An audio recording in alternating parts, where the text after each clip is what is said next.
Salut, ici Maxime Johnson avec l'iPad Pro, une nouvelle tablette grand format d'Apple qui offre un écran de 12,9 pouces. Alors, 12,9 pouces, écoutez, présentement, on ne voit pas trop ça a l'air de quoi, mais ce que j'ai à ma gauche, c'est l'iPad normal.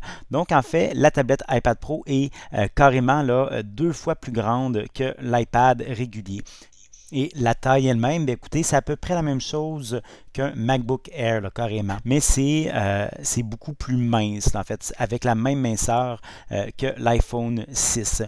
Pour le poids, écoutez, c'est relativement léger considérant la taille, donc c'est 1,5 livres, mais c'est quand même pas mal plus lourd là, que ce à quoi on était habitué là, depuis quelques temps. Parmi les nouveautés qu'on peut voir, parmi les différences en fait avec l'iPad actuel, on a quatre haut-parleurs qu'on voit comme ça. Donc ces quatre haut-parleurs-là, ça permet de changer le son selon qu'on est en mode portrait ou paysage. Donc ça c'est bien. On a aussi des composantes nouvelles, donc une puce A9X qui est beaucoup plus rapide qu'auparavant et vraiment le tout est fluide. Là, même dans des trucs comme iMovie, ça va bien et je peux même là, monter trois documents 4K en même temps là, dans un même fichier. Alors c'est vraiment une puce qui est très rapide et qui, selon Apple, est carrément là, plus rapide que la plupart des ordinateurs portatifs vendus. Parlant d'ordinateurs portatifs, ben écoutez, l'iPad Pro, c'est vraiment ça que ça veut être. Ça veut être une tablette ordinateur, entre autres grâce à cet accessoire-là, qui est en fait un étui, donc un étui intelligent là, comme on a avec les iPads, mais qui peut être ouvert pour faire un ordinateur. Donc l'étui est un petit peu épais, c'est pas super élégant de la façon que c'est, mais ça marche quand même bien. C'est sûr que je suis à une main, donc ça va un petit peu moins bien, mais lorsqu'on installe, c'est stable. Et surtout, ça écrit vraiment rapidement.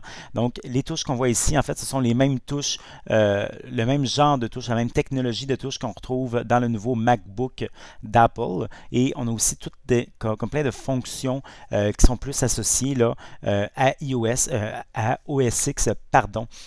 Donc, avec comme les touches commandes et fonctions et tout, je peux activer là, des raccourcis, je peux changer la mise en forme, je peux aussi là, avoir, si je veux, des indices sur, pour m'aider à écrire. Donc, si je pèse ici, pardon, je peux voir là, donc, pour mettre en bold, en italique et tout. Donc, ce sont tous des raccourcis, des façons de faire qui font que iOS fonctionne de plus en plus comme OS X. Et ça, on le sait aussi, c'est qu'avec iOS 9, on a le multitâche.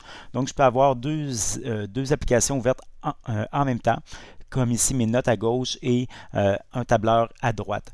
Donc c'est rapide, c'est multitâche, ça va bien. Est-ce que je pourrais me servir de ça là, comme d'un ordinateur, comme d'un ordinateur principal? Écoutez, va falloir voir.